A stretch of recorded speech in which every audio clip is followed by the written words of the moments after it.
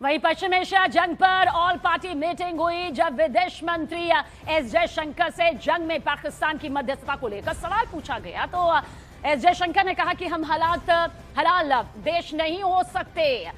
1981 से पाकिस्तान का इस्तेमाल कर रहा है, हम दलाल देश नहीं हो सकते हैं, ये एस जयशंकर की तरफ से कहा गया है। वहीं उन्होंने ये भी कहा कि जंग जल्द से जल्द खत्म होनी चाहिए, जंग से सभी देशों को बड़ा नुकसान हो रहा है। ऐसे में एस जयशंकर की तरफ से कहा कि हम कोई दलाल देश नहीं है, जंग से पूरी दुनिया को बड़ा नुकसान है और ये रुकना चाहिए।